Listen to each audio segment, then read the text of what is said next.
What's up, Facebook family? This is Coach J here. Just wanted to come do a video right quick parent tip on this beautiful Thursday around the difference in fussing versus coaching and training. I know that as a parent, sometimes my reflex pushes me towards fussing. However, I also realize that fussing is sort of one-sided. And let me share with you what I mean by one-sided. When I am fussing, I am only highlighting the wrong and the negative.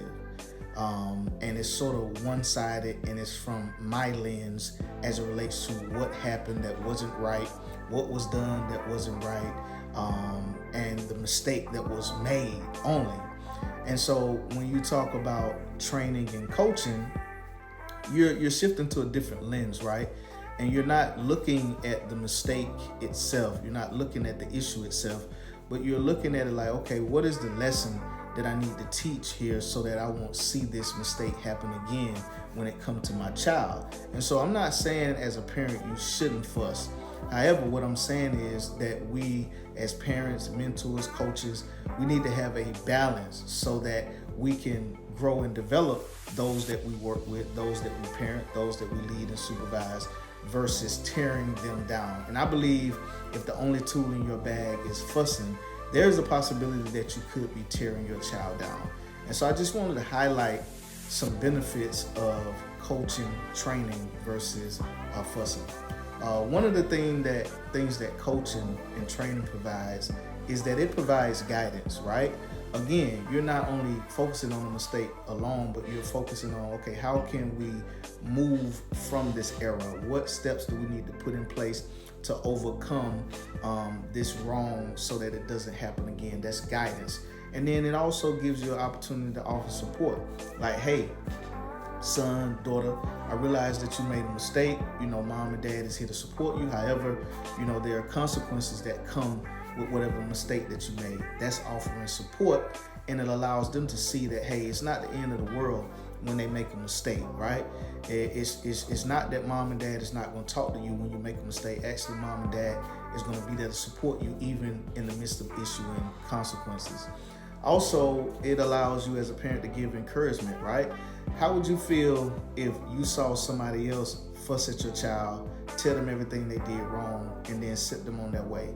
You probably wouldn't feel good about that, right? So even after you have fussed, after you have coached, after you have issued consequences, you then want to follow it with some encouragement. Like, hey, you may have gotten it wrong this time, but guess what? You're going to get another opportunity to get it right.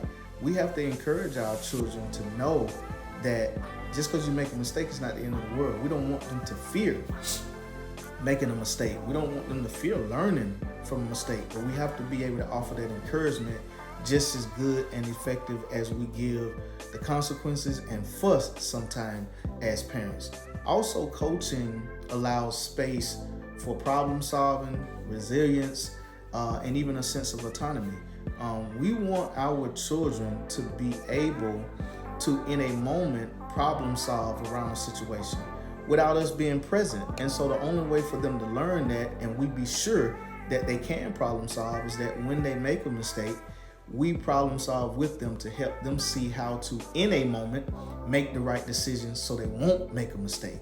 However, if your response is fuss, the only thing that they're going to do is just try not to make a mistake. But that's not realistic, because we know we make mistakes and we learn from them. And so we want to build up young people, develop, coach, train young people that are able to problem solve, that are resilient and have a sense of autonomy, that can go out in the world, at school, in the community, at the park, at the restaurant, or wherever they may be, and conduct themselves in a very strength-based manner. And so those are some of the differences that I wanted to highlight when it comes to the difference in fussing versus coaching and training. And then when you fuss, it leads to a lack of independence. It leads to a lack of self-confidence. I know that as a child, when I was fussed at, if I wasn't given any explanation behind that, it kind of made me feel like I wasn't capable of doing something. So again, I just want to come on here and share this parent tip about the difference in fussing versus coaching and training. If you are a parent out there, a mentor, a coach, just be mindful. Like, I'm not saying there's not a time and a place to fuss. However, I'm saying have balance, because we want to develop, cultivate, and lift our young people up so that they can go out in the world and be strong. They can go out in the world, be confident. They can go out in the world and be resilient. They can go out in the world and be problem solvers and not fear making a mistake. So I hope you gained something from this video. Hope that you can take some pointers from this video. And if you're a young person watching this video, don't fear making a mistake. Look for the lesson.